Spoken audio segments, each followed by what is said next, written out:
Olá, tudo bem? Sejam bem-vindos ao terceiro dia da nossa semana DJI Enterprise, esse projeto em parceria da Santiago e Sintra Geotecnologias e a DJI. Então, agradeço a presença aí de todos. Então, nesse terceiro dia a gente vai falar mais sobre drones na área do meio ambiente. Então, hoje tenho dois convidados, que é o Deni, que é o nosso representante na região de Goiás, e o professor Manuel, professor da Universidade Federal de Goiás. Então eu vou passar a palavra para eles se apresentarem e depois o professor vai fazer uma apresentação para a gente, tudo bem? Então vamos lá, Deni. Bom dia, Capitelli, bom dia, professor Manuel. Agradeço o convite, um prazer estar participando com vocês, principalmente com a presença ilustre do professor Manuel, que é uma referência para a gente no estado de Goiás aqui. Bom, eu estou aqui representando a Mastop, distribuidor da Santiago e Sintra, para os estados de Goiás, Amazonas, Roraima e Distrito Federal. E estou à disposição e será um prazer participar com vocês. Muito obrigado, Deni. Professor? Bom dia a todos, né? Prazer participar desse evento, junto com a Santiago e Sintra, a Mastop, aqui na presença também do nosso parceiro, Deni. Bom, eu estou aqui representando a Universidade Federal de Goiás e o Laboratório de Processamento de Imagens e Geoprocessamento, no qual a gente tem um núcleo, né, de drones, né, e para análise ambiental, o qual eu vou falar um pouquinho daqui a pouquinho aqui para vocês. Muito obrigado, então. Então, como que vai ser? O professor vai fazer uma apresentação falando do trabalho dentro da universidade com drones e principalmente também falando da necessidade que ele teve em evoluir essa questão da utilização de drones mais compactos para drones mais robustos, que seriam os drones da linha DJI Enterprise. E depois a gente vai abrir ali para fazer um bate-papo, onde eu e o Deni vai fazer algumas perguntas para o professor em relação ao tema da apresentação e também essa utilização de drones, como foi importante nos resultados das pesquisas, tudo bem? Então, professor, deixa aí com o senhor agora. Então, vamos partir para a apresentação. Bom, pessoal, então, novamente, bom dia e obrigado pelo convite para participar da semana da DJI e dos equipamentos Enterprise. Eu vou contar um pouquinho das nossas experiências com o uso de drones em diagnósticos e monitoramento ambiental nos biomas brasileiros, um estudo de caso nessa apresentação para a Amazônia e o Cerrado, e o Laboratório de Processamento de Imagens e Geoprocessamento, o LAPIG. Bom, vou contar um pouquinho dessa história, né, do LAPIG, né, e até a chegada nos drones. Né, o LAPIG é um laboratório que há mais de 2 décadas, na verdade há 3 décadas, né, trabalha com sensoramento remoto orbital. Então a gente trabalha com sensores de última geração para o monitoramento do uso do solo, né. Só que a escala, né, ela é uma escala pequena e necessária para recobrir áreas tão extensas como o bioma cerrado, por exemplo. A gente trabalha muito com os dados da plataforma Terra, né, do MODES, a Landsat, agora na sua série 8, agora utilizando os dados da Sentinel, CIBERS, né, chegando agora nos nanosatélites, no caso a Planet, e finalmente, né, nos últimos anos, adotamos a escala dos drones, tá, dos RPAS, no qual a gente sentiu a necessidade de ter trabalhos mais refinados, com mais detalhamento nas atividades de campo. Então aqui tem 2 exemplos, uma asa fixa e um asa multirotor, por acaso aqui já com matriz versão 2, matriz 200 V2. Bom, e falando dessa integração de plataformas, a gente acha que isso é realmente algo muito viável e necessário, né? A gente tem hoje uma série de satélites comerciais também, com alta resolução espacial.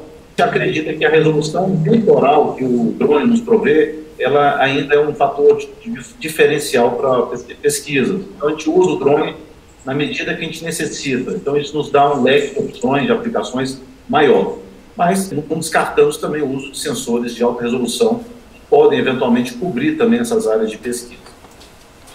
A nossa história no LAPIG em relação aos drones, ela começa há quase 10 anos, né? A gente começou em 2012, 2013, adquirindo inclusive uma asa fixa da Santiago e Sintra, né, com apoio, né, de agências de fomento, como a CAPES, né, e programas de pós-graduação. Tá? Mas nesse início ainda operando com um sensor RGB. Passado alguns anos, 2, 3 anos, a gente expande nossa frota de drones, né, mas ainda numa linha não profissional, digamos, né. que atende, na verdade, até hoje, né, atividades de docência, algumas pesquisas. Ainda que continuando com o apoio da CAPES, que é importante lembrar, né, a coordenação de aperfeiçoamento de pessoal de nível superior, programas de pós-graduação, tá, da Universidade Federal de Goiás, onde a gente agrega valor com projetos de pesquisa para poder adquirir drones e sensores.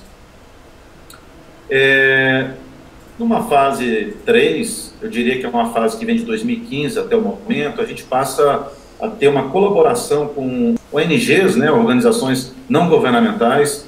Citar o exemplo, por exemplo, 2 grandes parceiros nossos, o WWF e a TNC, e também agências governamentais de pesquisa, né, o Serviço Florestal Brasileiro, o ICMBio, a Embrapa. Então, são agências de pesquisa, né, e outras instituições que nos favorecem. Elas acabam cobrindo custos, né, de logística, aquisição de equipamentos, manutenção e por aí afora. Aqui é um exemplo de uma imagem na Amazônia, em Rondônia, a pedido, por exemplo, do Serviço Florestal Brasileiro, para monitoramento de volume de madeira estocada, né, em pátios de serrarias. Por exemplo, o uso de um drone, nesse caso aqui, um ASAFIX. Ultimamente, a gente também expandiu nossa parceria com o Ministério Público do Estado de Goiás, e naquele momento, né, a gente adquiriu também um outro ASAFIX, fruto dessa parceria, né, também com o apoio da Santiago e Sintra nesse processo. E aqui a gente começa a operar drones com câmeras multiespectrais e também em relação ao GPS RTK, né, com um nível de precisão maior. Então, aqui é um exemplo, né, de imaginamento na área ambiental, né, cobrindo com as propriedades rurais a pedido do Ministério Público, aqui na região do Araguaia, né, aqui na divisa do Mato Grosso com o estado de Goiás, algumas grandes propriedades no qual a gente consegue mapear as áreas com passivos ambientais. Tá? Então, esse é um projeto que ainda está em andamento, uma parceria que ainda continua. Bom, e na verdade a gente nunca para nessas integrações, a gente expandiu esse leque de parcerias com universidades, institutos, fundações, isso é algo constante no nosso grupo, e adquirimos aí outras aeronaves, né? Aqui um detalhe, inclusive, uma aeronave da DJI, já dessa linha profissional, com Inspire 2, já com a câmera multispectral alto, né, a Micasense alto, por exemplo. Tá? Mas isso é um fruto desse trabalho, dessa intensa colaboração com universidades, não só do estado de Goiás, mas de outros estados, no caso da UFMT, a Unesp, por aí vai. Tudo isso resulta em cursos, né, publicações de artigos, participação em eventos científicos, né, promoção de eventos, né, também, né, a gente já teve eventos na universidade, inclusive com o apoio da Mastop, da Santiago e Sintra, não faz muito tempo, e precisamos até retomar essas atividades, né, assim que passar essa pandemia. Bom, eu vou mostrar agora um pouco, né, desse trabalho voltado para o diagnóstico e monitoramento ambiental. Tá? Aqui, em alguns casos, operando com equipamentos já da linha da DJI Enterprise. Então, na verdade, aqui a gente vai mostrar algumas pesquisas que utilizam essa linha profissional da DJI. Tá? Bom, começar aqui primeiro com uma pesquisa na qual emprega um Matriz 600 com sensores hiperespectral e LiDAR. E, na verdade, eu estou mostrando aqui 2 satélites acima, porque a gente se baseia muito também em dados orbitais ainda, faz essa integração. A gente tem integração com LiDAR orbital, tá? E com hiperespectral orbital, né? No caso aqui a Estação Espacial Internacional e o ICESat-2, e aqui o EO-1, né, o Earth Observing 1, né, Mission, né, lançado aqui pela NASA já há algumas décadas. Tá? A gente ainda aproveita alguns dados desse trabalho. Então aqui são algumas fotos, né, desse matriz, né, com equipamentos sofisticados, com, no caso, o LiDAR e um sensor hiperespectral. Essa é uma parceria com a Universidade da Flórida, por isso que eu coloco aqui uma colaboração internacional, né, com um grupo que opera, né, esses instrumentos. Então, eles vêm ao Brasil algumas vezes, desde 2017, a gente tem operado essa parceria. Aqui é um exemplo, né, também de uma imagem hiperespectral, de um sensor acoplado no Matriz 600, né, ilustrando aí uma coloração aqui das plantas, né, para mostrar a diversidade florestal em um desses imaginamentos. Tá? E a gente opera aí com várias bandas espectrais. No caso do LiDAR, né, aqui também tem uma imagem de uma área de uma floresta, né, no caso, uma floresta no estado do Acre, né, uma reserva extrativista. Pra vocês terem uma ideia de uma imagem com a nuvem de pontos, né, obtidas pelo LiDAR, a bordo desse Matriz 600. Tá? Só alguns exemplos. E um dos estudos recentemente foi publicado, né, dessa parceria, né? Então a gente teve um trabalho publicado na Remote Sensing nesse ano, no início desse ano, tá? É um trabalho voltado para a estimativa de biomassa acima do solo em florestas tropicais amazônicas, comparando um LiDAR, um laser, né, a bordo de um Matriz 600 com um laser a bordo de uma aeronave tripulada. Então aqui está a área de estudo nossa aqui no Acre, em áreas com pesquisa realizadas pela Embrapa Acre. Tá? A gente está tendo uma oportunidade de ver aqui essa área de estudo. Aqui está uma cópia desse artigo, né, da Remote Sense, né, com o seu título em inglês e todos os autores. Né? Esse trabalho foi liderado pelo Marcos Vinícius de Oliveira, lá da Embrapa Acre, e toda essa equipe aqui. Aqui é um exemplo curioso, né? A gente está vendo aqui um pequeno exemplo do laser, né? Retrata muito bem, com perfeição, uma árvore na Amazônia, né, uma área florestal. A gente pode ver isso aqui em várias sessões, e esse artigo mostra isso. Eu convido a todos a baixar esse artigo, né, científico, que vocês estão vendo aqui na tela. E aí vocês vão ver que a gente tem aqui toda a parte altimétrica retratada de uma floresta, e a melhor imagem que vocês estão vendo, que é a da esquerda, foi obtida pelo drone, com o Matriz 600 operando um LiDAR.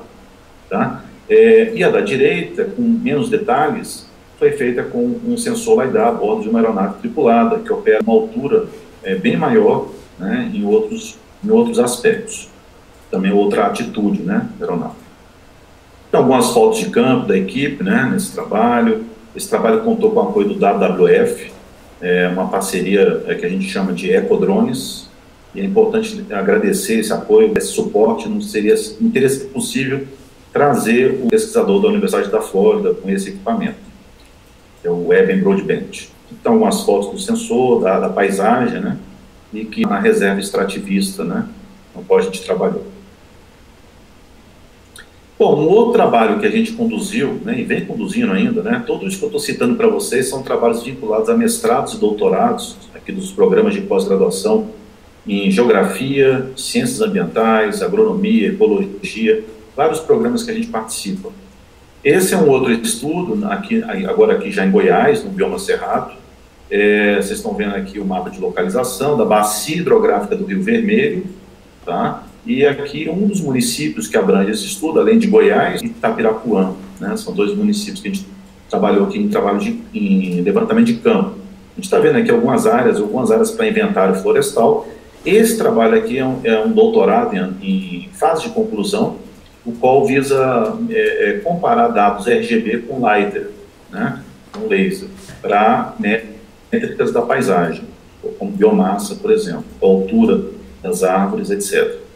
Então, a gente aqui, na verdade, é curioso, a gente tem um transecto de laser também feito com aeronave tripulada, e dentro desses transectos, que a gente está olhando aqui, duas áreas, a gente fez o levantamento com o laser acoplado ao Matriz 600.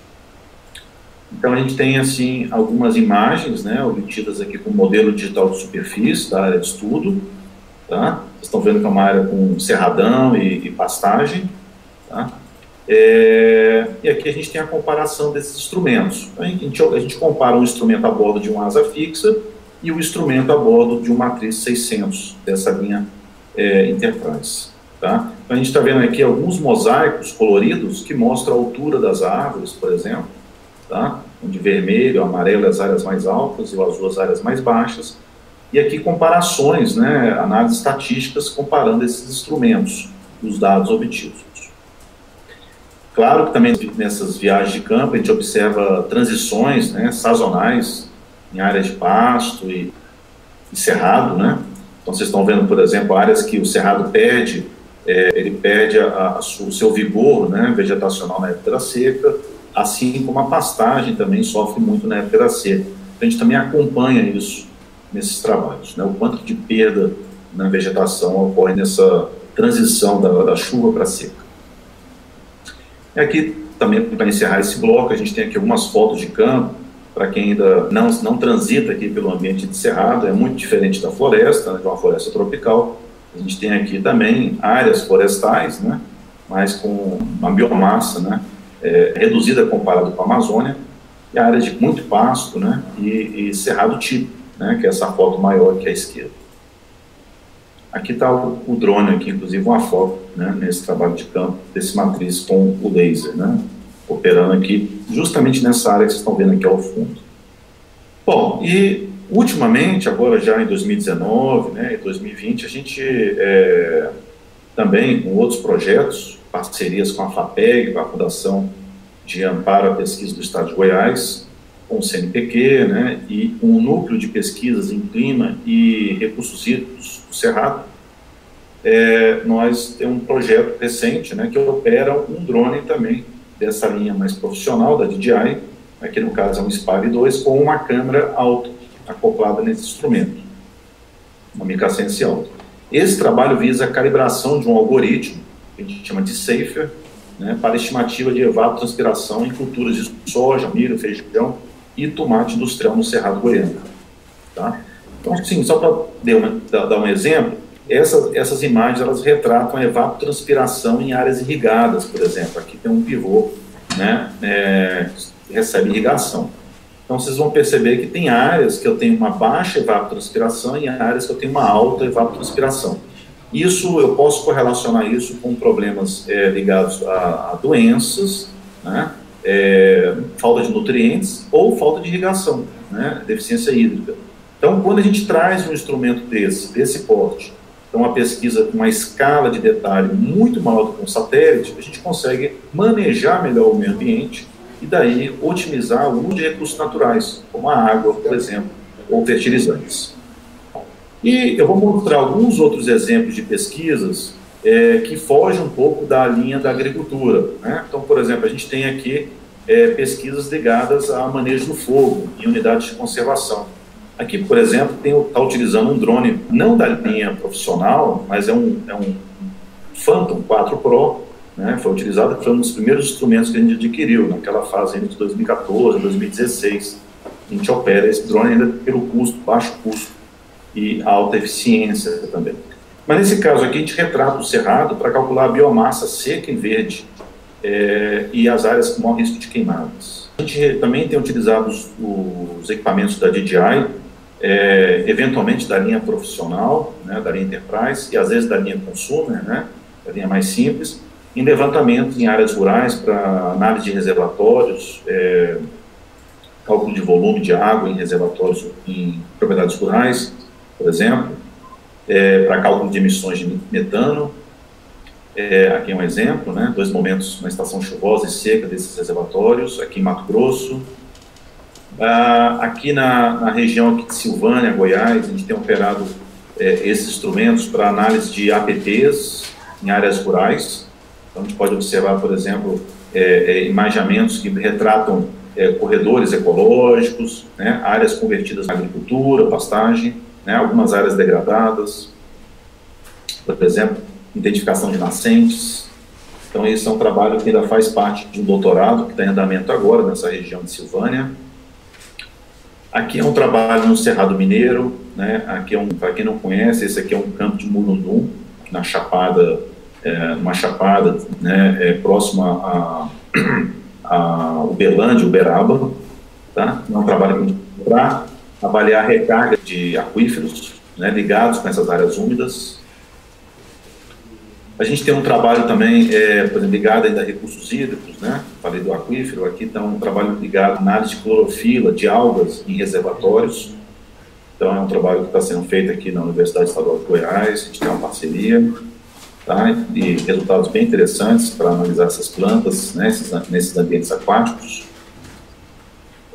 A gente está avançando agora também para análise de fogo, integrando dados de satélite e drone, tá? Então, aqui é uma área, a gente está mostrando aqui alguma cicatriz de fogo no Brasil, né? E aqui, na verdade, utilizando a plataforma de dados orbitais, né, da Google Earth, por exemplo, o Google Earth Engine, e dados de drones, tá? Então, esse é um trabalho que está ainda no início. mas a ideia é que a gente faça todos esses levantamentos com drones, empregando laser e multiespectral, né, para ver a estrutura de áreas queimadas, a estrutura da vegetação pré e pós-queima, né, é um mestrado. A gente tem um trabalho interessante, né, ligado também a programas ecológicos de longa duração, né, os PELDs, né, e aqui em Silvânia, no estado de Goiás, a gente tem um desses, né, onde a gente integra multiplataformas, tá, satélite e drone, que relaciona com uma série de mapas, né, que retratam o meio físico e biótico. Aqui é um trabalho na Embrapa, né, aqui na Embrapa em Santo Antônio, né, em Santo Antônio de Goiás, na Embrapa Arroz e Feijão, também para analisar biomassa e dados de evapotranspiração. Nesse caso aqui não é um multirotor, mas é uma asa fixa que tem feito esse trabalho de imageamento. A gente tem trabalhos também ligados à parte de manutenção de estradas rurais, é uma linha de pesquisa junto com a Emater, tá? Então aqui é só para citar um exemplo, né, de como o drone pode operar com uma escala de detalhe e mostrar as áreas mais sujeitas a problemas, né, como acúmulo de água e dificultando o trânsito, né, em meio rural, por exemplo. Então essa é uma pesquisa que a gente está avaliando justamente por causa da análise de micro-relevo. Bom, uma pesquisa que está empregando, uma pesquisa nossa que também está em andamento, essa é feita no estado do Mato Grosso, também emprega uma matriz 600 para análise de cultivos de algodão, por exemplo, né, e pragas, né, no caso aqui os nematóides, né, um fitoparasita. E a gente tem trabalhado com esse instrumento com câmeras multiespectrais e termais. Então aqui tem algumas fotos de campo, né, nessa área. E aqui em momentos de chuva, né, e seca, né, aliás, situações climáticas diferenciadas, né. Aqui está um talhão desse que a gente está cobrindo, um exemplo, 95 hectares, uma fazenda em Campo Verde, e já alguns resultados, né, com NDV em 2 datas, mostrando o acompanhamento dessas doenças, né, com várias amostras de campo, quando são obtidas o registro do nematóide, né. A ideia é correlacionar isso com imagens de drones, no caso operando inclusive esses equipamentos da DJI. E também a gente tem operado esses equipamentos em áreas agrícolas aqui em Goiás para análise de tomates, tomate industrial. Aqui no caso para verificação de suscetibilidade de alguns cultivares à doença. Então a gente tem feito essa análise, aqui é uma parceria também com a FAPEG, né, com a Fundação de Amparo à Pesquisa do Estado de Goiás, justamente para evitar o uso de defensivos agrícolas, tá? Ou seja, achar as espécies mais resistentes para reduzir o volume de defensivo agrícola, tá? São algumas análises, algumas classificações, né? E a escolha dessas áreas com mais resistência, tá? Alguns cultivares com maior resistência, outros são minados pela doença, que são descartados, tá? Porque é uma seleção, por exemplo.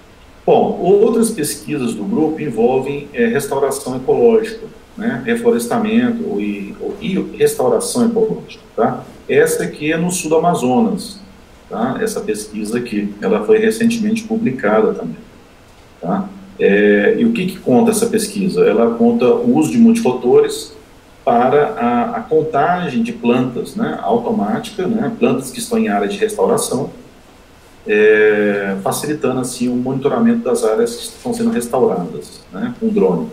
Então aqui é feito um trabalho de inventário de campo e imagens aéreas, tá? Uma comparação de métodos.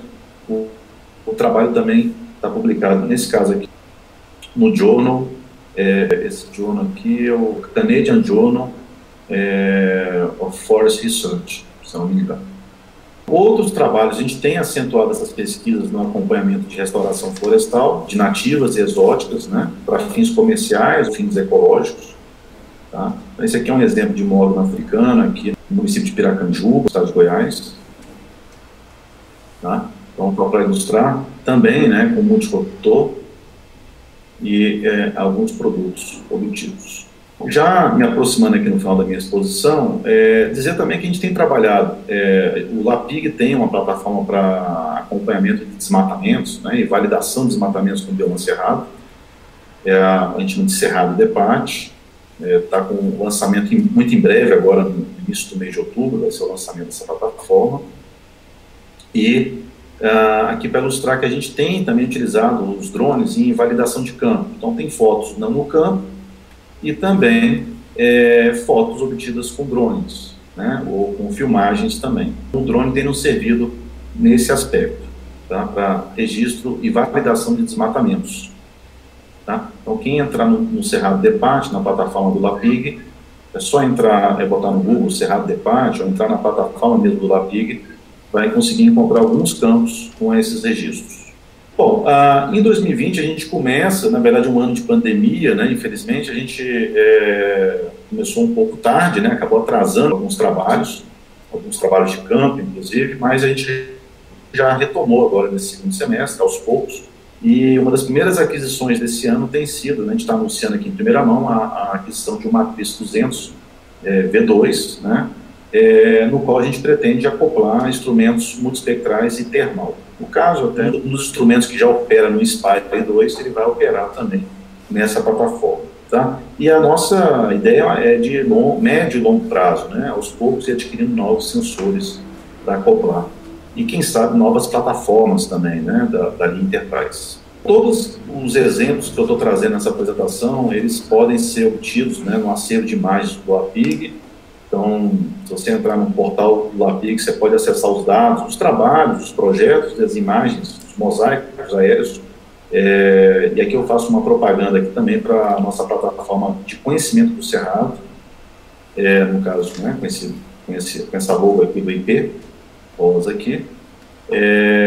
Então, a pessoa que entrar aqui, o usuário que entrar aqui, ele vai encontrar a plataforma, né, de conhecimento do Cerrado, vai encontrar subplataformas e uma delas de imagens aéreas, tá? Onde ele pode olhar, né, a imagem, dar zoom, etc., e pode baixar, tá, essa imagem, utilizando uma plataforma especial para escolha de imagens.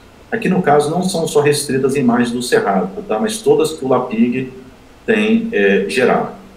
Eu preciso comentar que esse é um projeto apoiado por um fundo internacional para ecossistemas críticos, o CEPF, em parceria com o Instituto Internacional de Educação do Brasil, o IEB. É um projeto internacional que o LAPIG tem desde 2018, tá bom? Para a criação dessa plataforma. Então, vocês vão encontrar mosaicos como esse e fazer o download do mosaico. Fiquem à vontade para usar esses dados nas suas pesquisas. Todos os dados do LAPIG são tidos como públicos, né, e liberados para uso irrestrito, desde que seja para pesquisa, né, ou para docência, né, enfim, para essas atividades. Bom, é isso, eu fico por aqui, agradeço novamente ao convite da Santiago e Sintra, né, nesse evento da DJI, e deixo aqui também meus agradecimentos às agências de fomento, né, que têm apoiado o LAPIG e o Provante.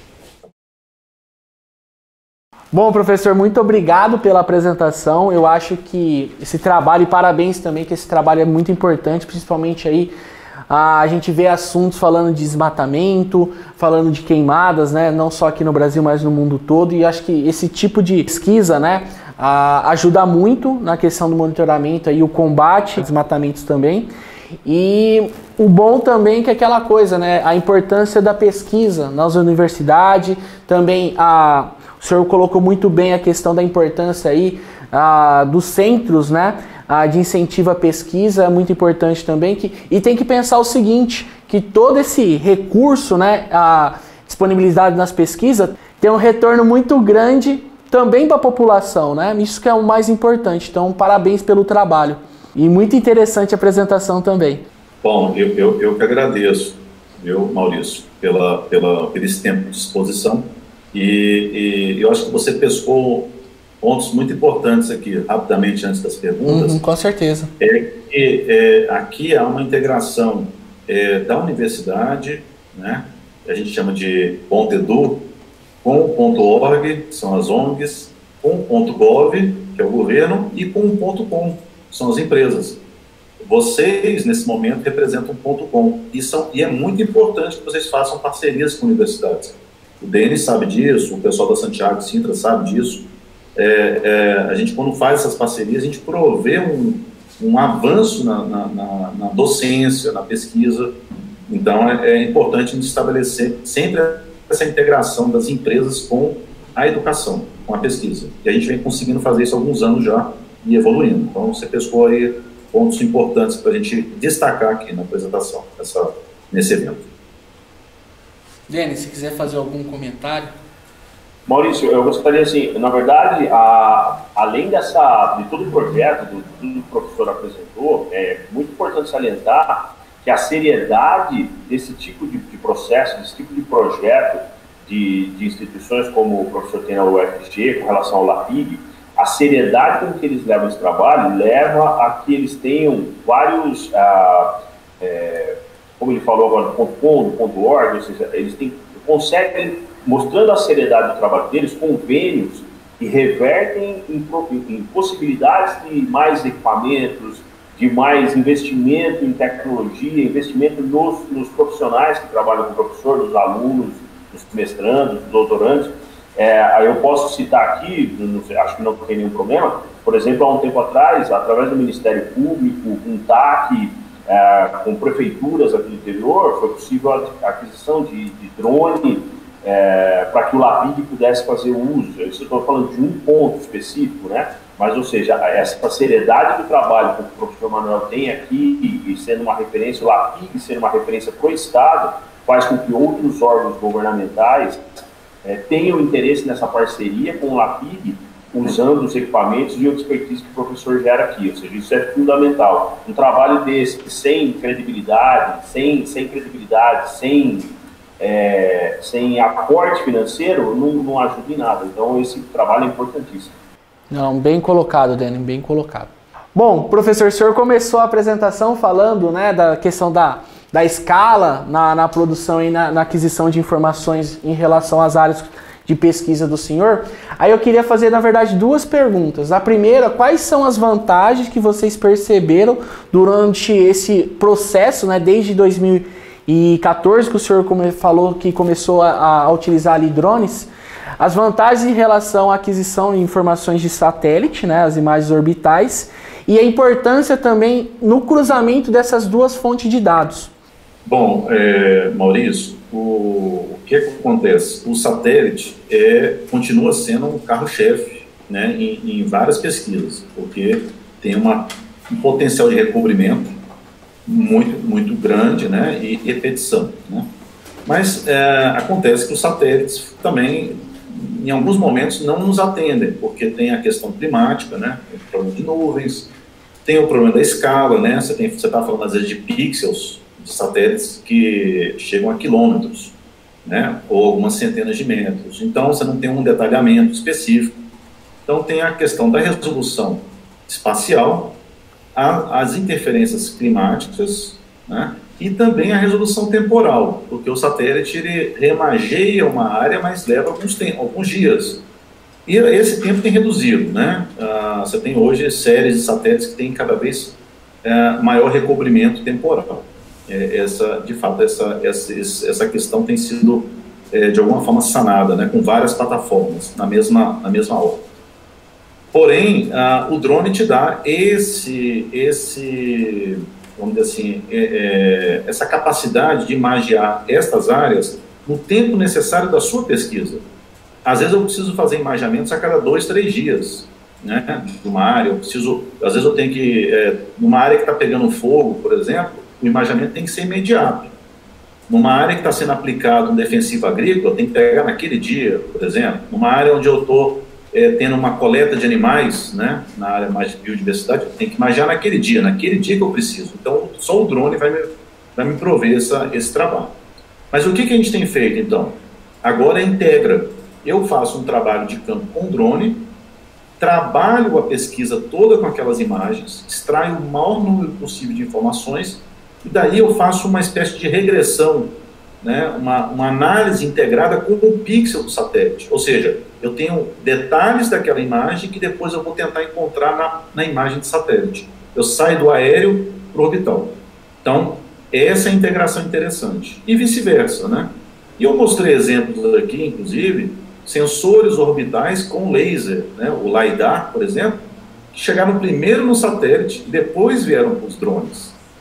Tá? Então, essa comunicação, ou seja, a experiência do sensoriamento remoto, ela está toda embasada no orbital, e agora a gente tem replicado para o drone. Então a integração ela é contínua, ela sempre vai existir, a gente sempre vai beber dessas duas fontes aí, especialmente do orbital. Então a gente está agora trazendo toda a expertise para a escala do drone, que é fantástica, né? Então a gente tem essas duas escalas e plataformas sempre operando em conjunto. E tem alguns momentos que o satélite é mais favorável, e nesse momento a gente já indica logo, olha, o drone é que não vai resolver, porque a sua área é muito extensa e essa imagem satélite faz uma cobertura muito boa, com a escala já adequada para a tua pesquisa. Então, em alguns momentos o drone não é a solução. É importante, né, o professor ressaltar que em alguns momentos um produto ele é mais adequado em relação a outros, que é o seguinte: eu acho que isso aí traz a importância, né, do expertise da pessoa que está à frente do projeto e saber qual equipamento e qual é o produto, né, mais adequado para determinada situação. Então, o que o professor falou é muito importante, né? Que saber quando utilizar e aonde utilizar é muito importante, principalmente na escolha do equipamento aí e a solução que você está desenvolvendo. Dani, algum comentário?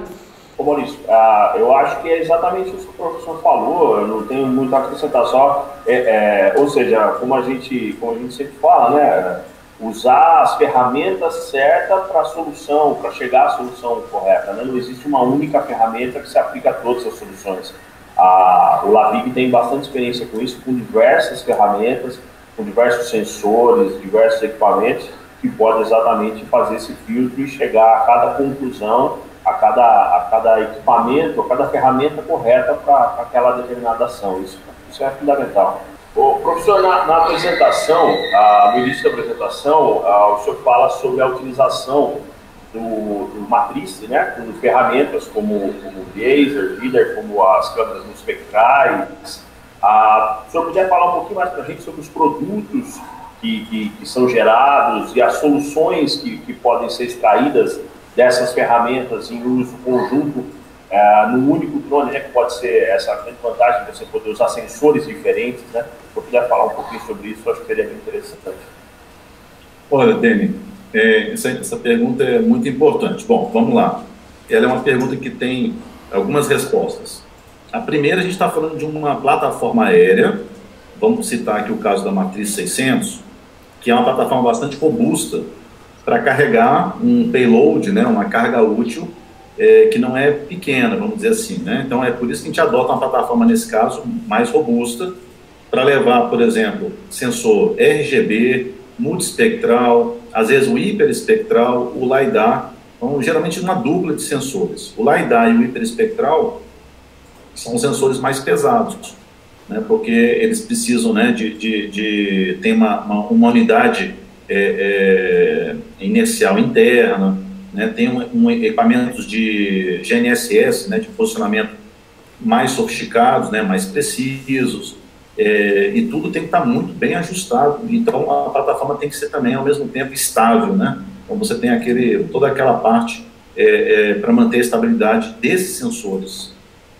Então a nossa solução foi a melhor possível naquele momento, né? Já há alguns anos que a gente adotou essa plataforma para realizar esse trabalho. Então, a primeira questão é que a plataforma tem que ser robusta, e é interessante carregar os dois sensores, porque eu ganho tempo. Eu estou fazendo estou cobrindo uma mesma área e obtendo imagens e produtos diferenciados, que vão responder perguntas de pesquisa diferenciadas. Então, falar um pouquinho dos produtos. Com o LiDAR, a gente obtém um nível de precisão da estrutura da vegetação incrível. Ou seja, é como se fosse uma tomografia computadorizada, né? Eu consigo fatiar a vegetação desde o extrato mais baixo ali na área sobrevoada, né? Por exemplo, uma gramínea, por exemplo, até as plantas, né, e árvores mais desenvolvidas. Então eu consigo determinar espécies, né, pela altura dessas árvores, pela altura dessas plantas, nível de desenvolvimento. Eu consigo calcular, por exemplo, biomassa, estoque de carbono, contar árvores também, contar os indivíduos com o laser. E o laser é uma referência, né? Então não é por nada, não é à toa que é o instrumento mais caro hoje na linha de sensores, muito caro.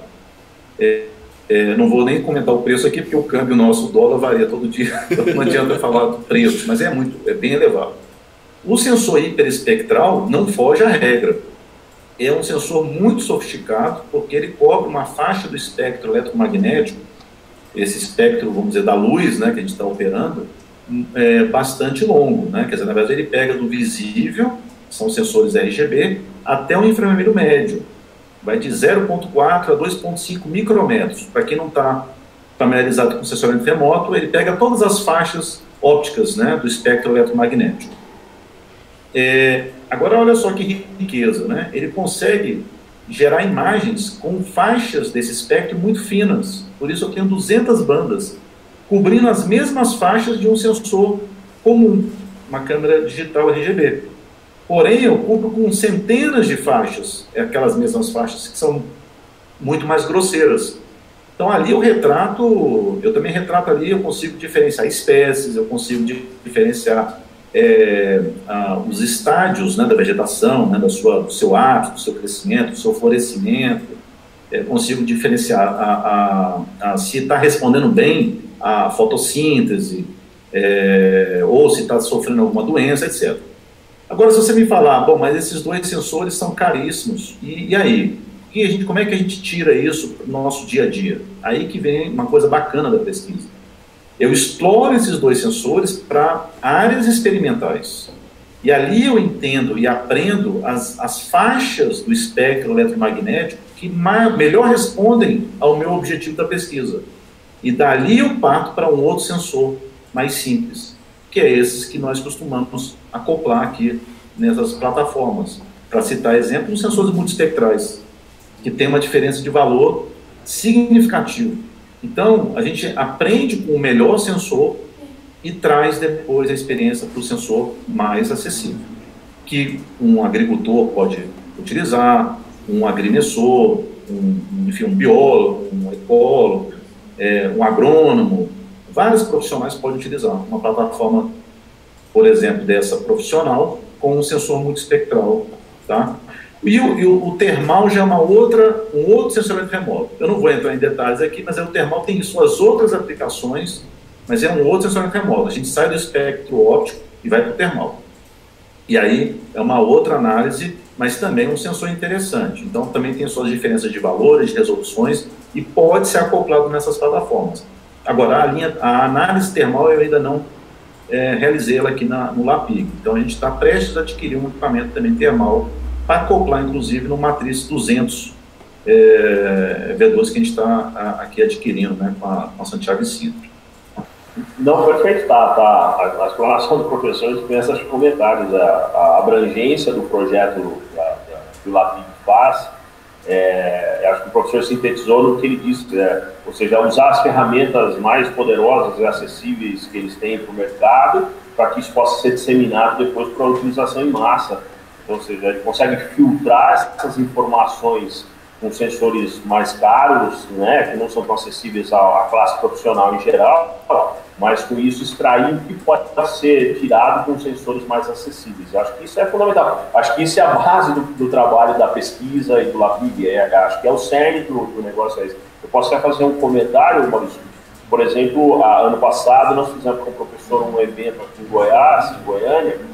Esse ano não foi possível por causa da pandemia, esperamos no próximo ano replicar, onde o professor, a equipe que trabalha com o professor, os estudantes, os doutorandos, puderam apresentar ao público em geral, às empresas, aos profissionais, esse tipo de solução que o professor está falando. Ou seja, ele pegou esses experimentos que foram feitos e apresentou isso para a comunidade em geral. Acho que foi muito interessante e isso é muito bacana desse trabalho deles. Bom, puxando então um pouco aí do final da resposta do professor e também do comentário do Deni, professor, eu queria saber o seguinte, né? A gente sabe que o caminho natural hoje de uma nova solução, de uma nova tecnologia, é primeiro chegar nas universidades, nos centros de pesquisa, por isso que eu ressaltei que é muito importante o trabalho do senhor.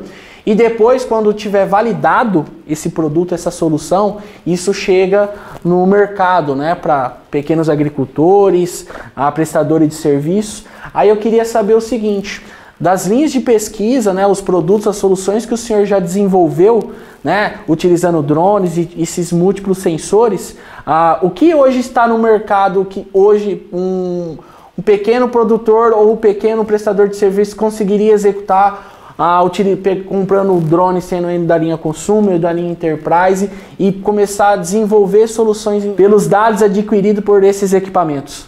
Bom, Maurício, várias pesquisas, né? A gente pode citar vários exemplos. Para a agricultura, o acompanhamento da produtividade de um cultivo é um dos mais utilizados, né? Tanto hoje por pequenos proprietários e por profissionais da área de agronomia, por exemplo, né? Então, soja, um cultivo de feijão, algodão, enfim, esses cultivos mais tradicionais aqui no estado de Goiás, para citar um exemplo, eles podem operar esses drones, os multirotores da linha profissional, por exemplo, da linha Consumer, da DJI, e vão extrair dali, por exemplo, com a aplicação de índices, né, específicos, eles vão extrair, por exemplo, áreas com deficiências agronômicas, né, deficiências nutricionais, né, digamos melhor, vão extrair dali a deficiência em relação à irrigação, por exemplo, ou falhas no plantio, então isso pode ser revisto. Às vezes você fala de uma propriedade não muito grande, mas uma falha de plantio ali para ele tem um custo expressivo no final da lavoura, né, na hora de colher. Então, ou uma doença que ele pode detectar durante o período de crescimento dessa planta, né? E ele pode ali uma doença, uma deficiência nutricional. Então, esse é um tipo de produto que a gente tem estudado e hoje está bastante disseminado no dia a dia, né, dos profissionais aqui no estado, né, que operam com drones. Outras pesquisas mais sofisticadas, aí elas também estão entrando, né, nessa linha. A gente pode citar no setor florestal, para você, por exemplo, calcular o volume de madeira que está prestes a ser, né, ali beneficiada, né, de um talhão, por exemplo. Você pode fazer esse acompanhamento. Então você vai acompanhar o crescimento daquele talhão de eucalipto, por exemplo, pinos, etc., ou de mogno africano, acácia, enfim, outras espécies que têm um potencial madeireiro, né? E aí você pode acompanhar isso e ter o momento certo para intervir, para gerir, para fazer a gestão desse talhão, tá? Então esse é um exemplo também que a gente já também praticou esses exemplos, né? Essas análises, e isso está muito certo. Outros exemplos também que estão começando a passar para o profissional, né? E para quem trabalha na área rural, é o acompanhamento a gestão das suas áreas de reservas. Então, por exemplo, uma área de preservação permanente. Às vezes o produtor ele não tem uma ideia de se ele está infringindo a lei, mas se ele utilizar o imageamento aéreo, ele vai perceber que aquela área ele já está causando ali uma degradação ambiental numa área que ele não poderia intervir. Então, antes que ele chegue nesse estado, ele pode, por exemplo, calcular o passivo ambiental da produção dele e fazer a compensação dentro da propriedade ou dentro de uma microbacia, né, adquirindo uma reserva legal numa propriedade vizinha, etc. Então, esse é um tipo de operação também que a gente opera com drones na pesquisa para cálculo de passivos ambientais e restauração, e hoje um produtor pode fazer. A restauração é uma delas. Uma área que ele tem que recompor, se ele puder monitorar essa área com um drone, né, para citar aqui alguns dos exemplos que a gente trouxe de equipamentos, ele vai ter uma noção clara se aquela área que está sendo regenerada ou está sendo ali reflorestada está atendendo vamos dizer assim, ao desenvolvimento adequado.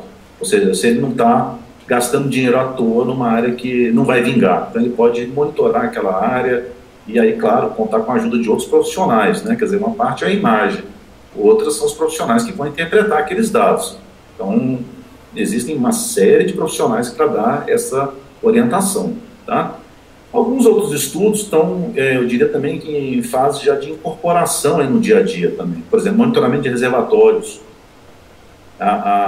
essa eutrofização que a gente chama de reservatórios, né? Ou seja, você tem muitos nutrientes no corpo hídrico e aquilo gera ali um florescimento de algas em excesso. E também a carga de sedimentos, como solo. Então, o pessoal está monitorando hoje reservatórios para você melhorar também o volume útil, né, desse reservatório na geração de energia ou no próprio consumo, né, no abastecimento público, na qualidade da água. Então, o drone já está sendo aplicado também por agências e empresas, né, que lidam com esse tipo de ambiente. Existem tantos outros, né? Não é só o proprietário rural, por exemplo, né? Gestores de unidades de conservação estão empregando os drones. Você tem um campo vasto aí na área ambiental, as unidades de conservação precisam de fiscalização, e os drones geram tanto filmagens como fotos aéreas, mosaicos, que dão a ele um instrumento único de gestão. Áreas que precisam ser queimadas, como queima prescrita, para evitar a perda de grandes parcelas da... Eu estava comentando que os órgãos ligados, por exemplo, à gestão de recursos naturais, né, como as unidades de conservação, por exemplo, eles representam hoje um público muito interessante para a utilização de plataformas aéreas, por que não da linha Enterprise, por exemplo, para monitorar essas unidades de conservação. Então, nós temos, por exemplo, o manejo de queimadas, né? O manejo do fogo, né? Então, eu preciso gerar uma queima prescrita para evitar grandes incêndios e grandes perdas no ambiente natural. Então, eu tenho como avaliar áreas que precisam de uma queima prescrita hoje, pelo acúmulo da biomassa, pela biomassa seca, e ali fazer os aceros.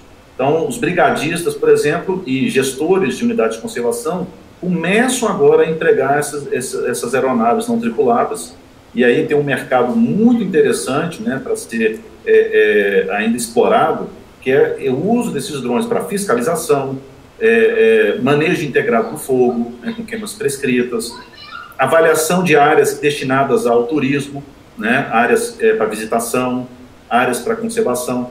Então, assim, tem uma série de uso, né, de aplicações interessantes. Tá? Isso, na verdade, já está sendo feito também. Então, fazendo aquele gancho da universidade com o uso, né, aplicado das tecnologias no dia a dia, né, eu diria mais essa também, né, na área de conservação ambiental. Bom, acho que é importante, né, o professor deu uma geral na variedade de possibilidades, né, na aplicação de drones na parte de meio ambiente, na parte de fiscalização e também na agricultura. Então, acho que o importante, acho que o professor ressaltou bastante, é o seguinte, né? O drone, o sensor, ele é apenas uma ferramenta, vai ser a aquisição de informações. Tem que ter aquela pecinha por trás, onde que vai fazer os estudos sobre aqueles produtos adquiridos e também gerados, e ali desenvolver soluções tanto para a área de agricultura e também problemas públicos, né, como a gente está passando hoje, como o professor citou na questão de queimadas e também em desmatamento, que são assuntos que estão bem em alta hoje no momento. Professor, sobre essa última fala do senhor, eu queria só acrescentar um comentário e fazer uma pergunta para o senhor.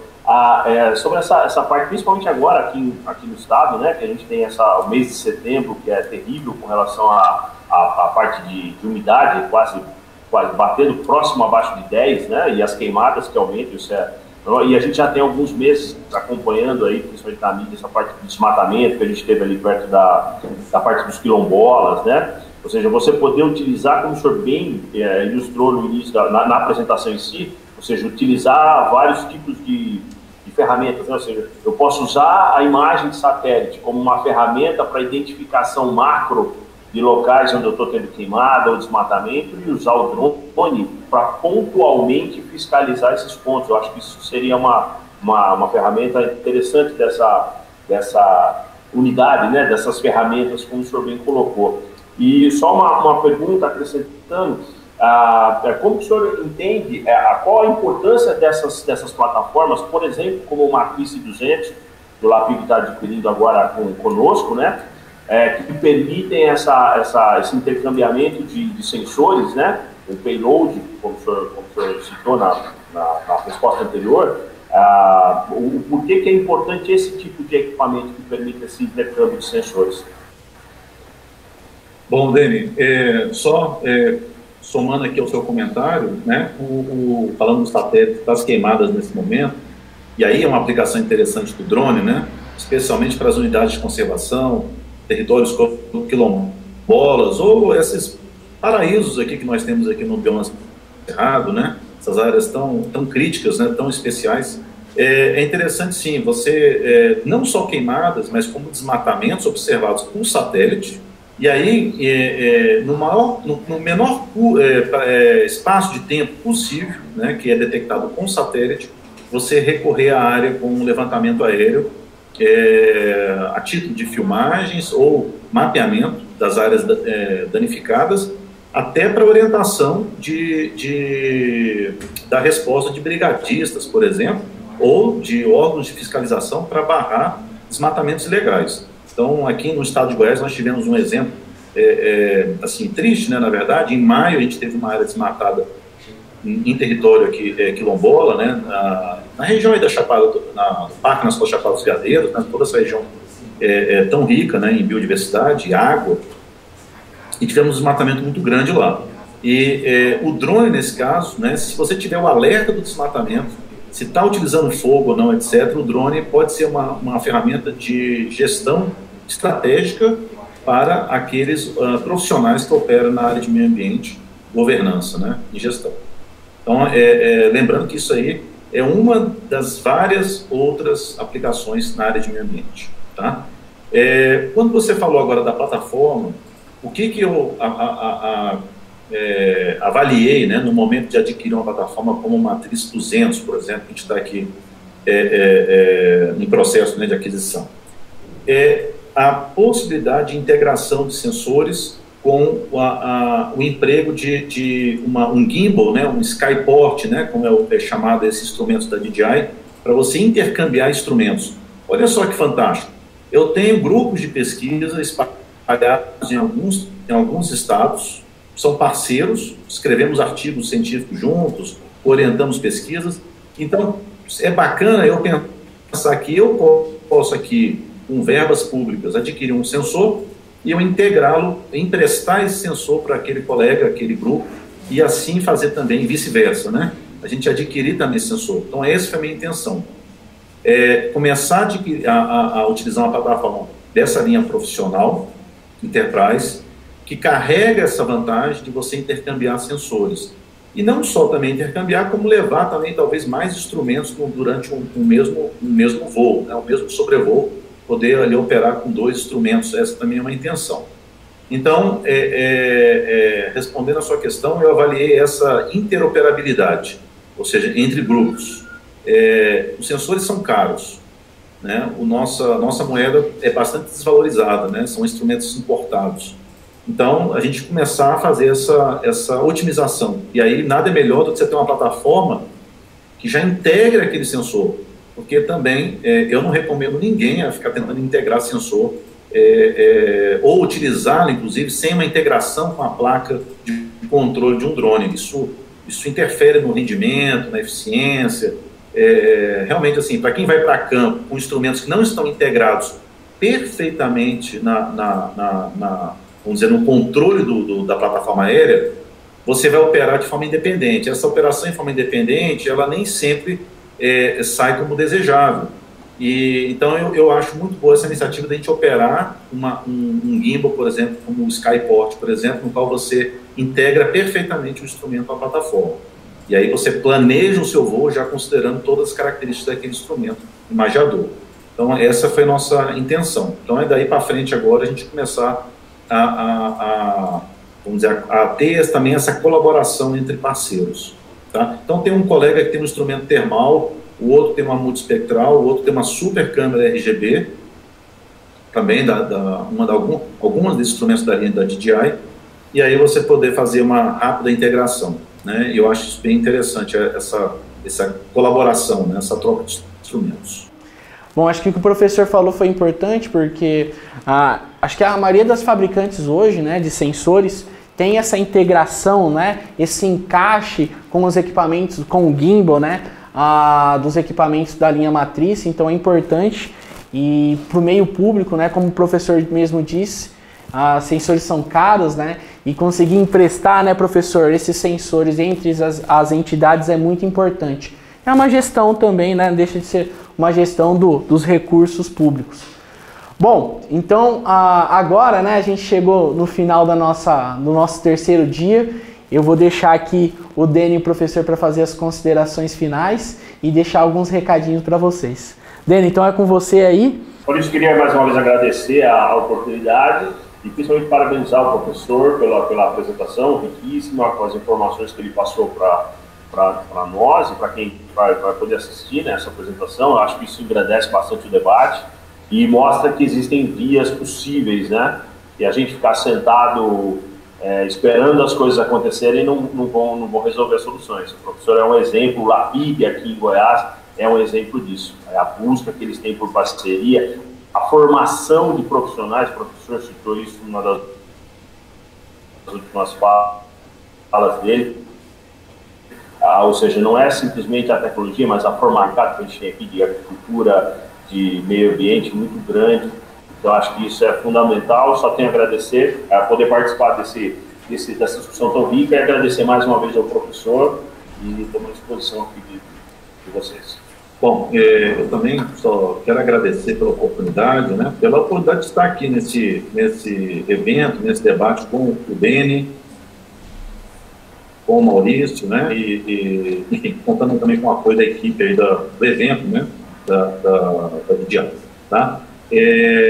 O Deni, no início, né, da nossa conversa aqui, ele ressaltou, eu queria só destacar, ele ressaltou a seriedade, né, do grupo da universidade, e de fato é isso, Deni, eu agradeço essa opinião sua, né, importante, esse feedback.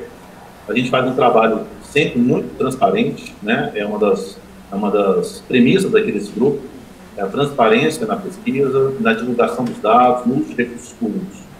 E é por esse motivo que a gente sempre tem realmente novos parceiros, né, novos fomentos, né, chegando aqui nesse grupo, o que nos favorece, nos diferencia e nos favorece na aquisição de novos equipamentos que são revertidos na educação, na formação de recursos humanos, nas pesquisas. É um ciclo interminável, né, um ciclo infinito, né? A gente vai sempre voltando para o primeiro ponto, que é o investimento na formação desses recursos humanos.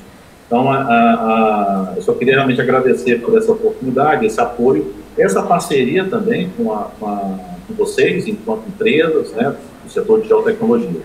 Tá? Isso favorece muito a nossa formação, nossa pesquisa aqui na Universidade Federal de Goiás. É isso, obrigado. Bom, professor, primeiramente queria agradecer ao senhor pelo seu tempo, né, em trazer essas informações em relação às pesquisas que vocês estão realizando na universidade. Acho que é importante, tanto para o setor público como privado, né, saber que está acontecendo, que está tendo um investimento também por parte dos centros do setor público, né, que senão não seria viável ou possível ter essa aquisição de equipamentos e trazer todos esses benefícios que o senhor mesmo citou. É legal também agradecer ao Deni, principalmente para ver como é importante a presença, né, de ter um atendimento regional, né, que traz essa proximidade entre cliente e também a Santiago e Sintra, e o Amastop faz isso muito bem. Deu para perceber bem que vocês têm, a Amastop dá todo o apoio em eventos e também aí um apoio, um suporte nos equipamentos adquiridos com a gente. Então isso é muito importante também, ter o pós-venda, né, professor? Acho que é muito interessante. Então, parabenizar pelo trabalho, professor, agradecer novamente. Deni, muito obrigado pelo apoio, tamo junto. E pessoal, foi isso, nosso terceiro dia, né? Falamos um pouquinho aí sobre a questão da parte ambiental, das aplicações na parte agrícola também.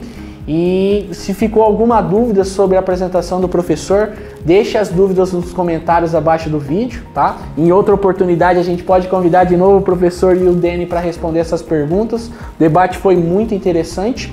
E não deixa aí de estar seguindo a Santiago e Sintra Geotecnologia nas suas redes sociais. E continue acompanhando a Semana DJI Enterprise. Forte abraço!